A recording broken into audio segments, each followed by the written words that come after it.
Fringe, the perfect blend of sci-fi, mystery and humour. Yes, it's true, Sky One's living out every Fringe fan's dream and is bringing you exclusive access to the show. Turn that off! Turn it off! And no stone will be left unturned. Are we giving away all the juicy secrets on Fringe Season 2? But even with inside access to the cast and crew, how much will they let slip? Ladies and gentlemen, start your engines.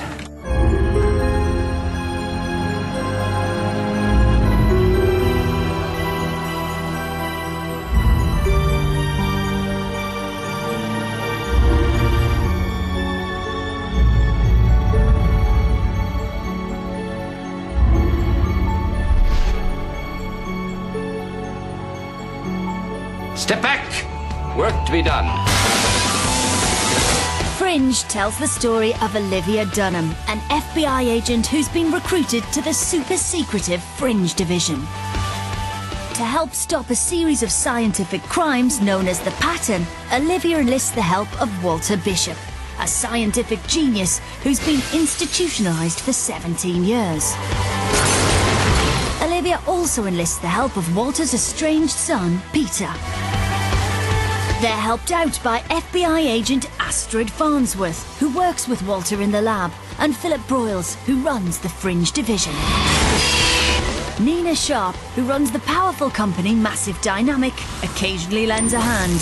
Together, the Fringe team try to unravel the pattern and keep the world safe.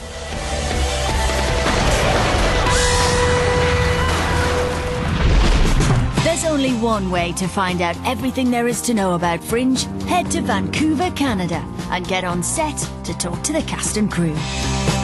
During the filming of the explosive second season, Sky One is here to get what every Fringe fan wants: insider information on one of television's most exciting shows. We're shooting some scenes in a house where we've just finished finding a body in a cupboard, which is a little bit revolting. I'm okay when we're dealing with just dead bodies, but when they start dissecting them, that's when I start to get a little bit queasy. Like, that's the boys' domain, not mine. With exclusive behind-the-scenes access, you'll learn everything possible about Fringe, including what it's like to work in a world of science gone bad. It gets a bit gallows and a bit blue too, and we laugh and fall. It's quite a shock to the guest actors that come in. You've got to let me out of here. I need therapy when I leave. 15, take one. And action! You can assist me to remove his scalp. Walter, it's almost midnight. Once you get used to the smell, it's really quite something. Good. Great. Now print the last two. Fringe is about more than just science. It's about the characters, and they're a fascinating bunch. Well, we meet Olivia, and she's this bright-eyed, bushy-tailed, hard-working FBI agent who's having an affair with one of her co-workers, but then that sort of all explodes very, very quickly. You know, by the end of the first episode ever, she's a shadow of her former self.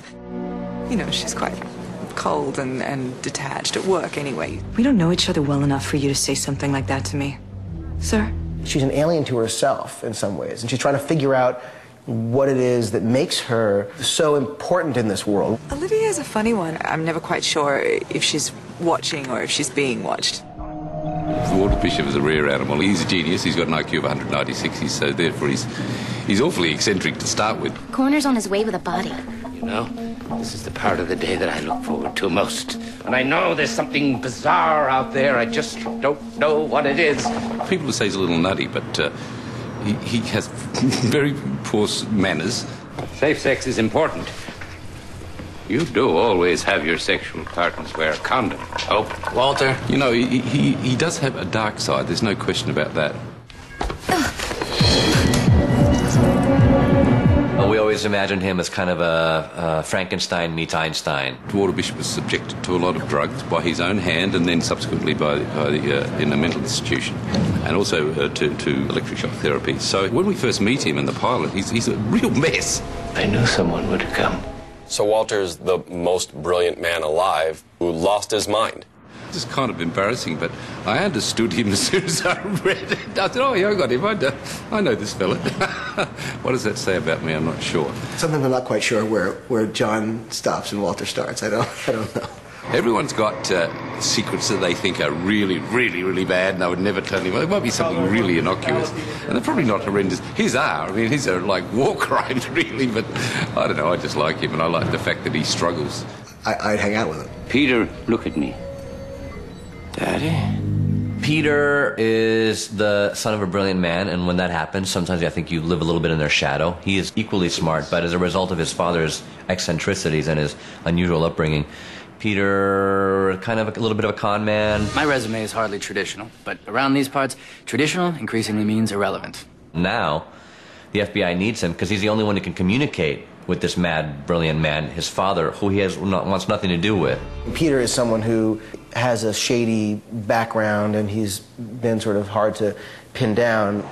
Shady deals with shady guys in shady hotels is my M.O. Astrid Farnsworth is an extremely smart individual. So far, we've got that she majored in linguistics. She took computers apart when she was little. You know, she graduated from Quantico. She's top of her class. And we're in. Astrid found her way into the Fringe division, I think because she is so brilliant and she picks things up really quickly. They needed somebody to be in this lab with this kind of zany out there doctor to help him in his transition from mental institution to Harvard laboratory. And she's got all these people who have died, these horrible deaths, but the good thing is that she's helping figure out, you know, how they died so that more people don't get that way. Kidneys appear normal. It also gave him 4 extra nipples. She's got some little secrets that are going to come out, surely. Burroughs is the head of this super scientific team of special investigators, a governmental agency that investigates these super scientific crimes of murder and terrorism. Agent Dunham, there is much you have not been made aware of regarding the pattern. Burroughs is a pretty poker-faced kind of guy. The first half of season 1, Burroughs always knew more than he let on. At the end of the day, you know, we're agents, we're soldiers. So there's a certain sense of what's confidential, or what's secret, and what's not. And that has to be adhered to. And Burroughs does that as a commander very well. Is Burroughs good or bad?